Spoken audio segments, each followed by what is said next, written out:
वरुण गांधी की अचानक चर्चा अमेठी से लड़ने की आती है तो उसमें दिलचस्पी लोगों की इसलिए भी जागती है कि जो सही कह रहे थे रामकृपाल जी और विनोद जी भी कि उससे ज़्यादा बड़ी बात फिर पहले तो उनकी कांग्रेस में आने की, पाला बदलने की।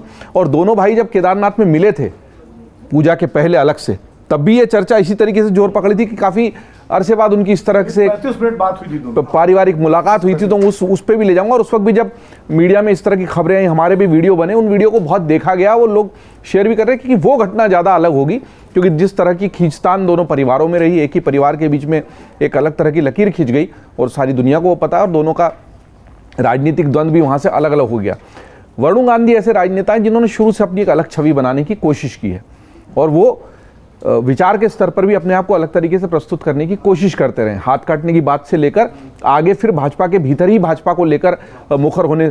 अभी भाजपा में मेरे ख्याल से कोई और ऐसा नेता नहीं है जो इस तरीके से बोल दे रहा हो।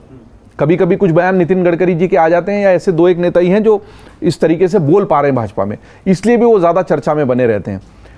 अगर वो कांग्रेस के टिकट से अमेठी से चुनाव लड़ते हैं तो ये बहुत बड़ी बात होगी। वो जीतेंगे कि नहीं वो बहुत अलग मुद्दा है। मुकाबला दिलचस्प, हाँ, मुकाबला दिलचस्प होगा।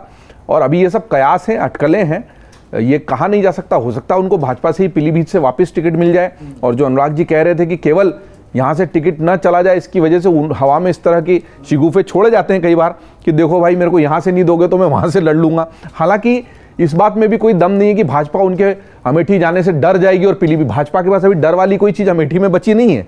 उन्होंने अपने किले को, और ये बल्कि कांग्रेस का दुर्भाग्य है कि वो अपने किले को बचा नहीं पाए। जो गढ़ हुआ करता था, जो इतने बड़े बड़े अंतरों से जीतते थे, पहले चुनाव में जब केवल 50,000 का अंतर रह गया था तभी उनको समझ जाना चाहिए था, तब भी आप नहीं जागे, तब भी आपने वहाँ उस तरह की मेहनत नहीं की जिस तरह की करनी चाहिए थी। हमारे यहाँ तो करत करत अभ्यास के वाली बात है ही।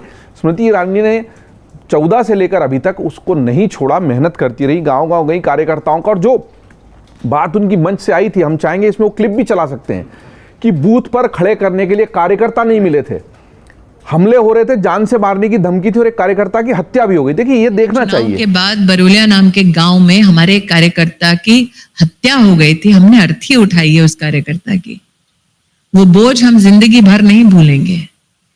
तो जो लोग कहते हैं ना पैसे के दम पे दम, अगर पैसे का होता तो वो कार्यकर्ता जीवित होता। अगर उस विरोध के बीच भी आप अपनी राजनीतिक जमीन बनाने के लिए प्रतिबद्ध हैं और कुछ भी करके उस जमीन को नहीं छोड़ते, और इस तरह के प्रयोग भाजपा ने किए हैं। बेलारी में सुषमा स्वराज जी को भेजा था, कन्नड़ सीखी उन्होंने, और इतनी मजबूती से चुनाव लड़ा सोनिया गांधी का। जब इस तरह की रिस्क आप लेते हैं, हार गई सुषमा स्वराज, पहले चुनाव में स्मृति ईरानी भी हार गई, लेकिन आगे जाकर भाजपा को उसका फायदा मिला। अब वरुण गांधी को लाकर ऐसा कुछ बड़ा हो जाएगा कांग्रेस में, ऐसा मुझे नहीं लगता, और न भाजपा उससे डरने वाली है।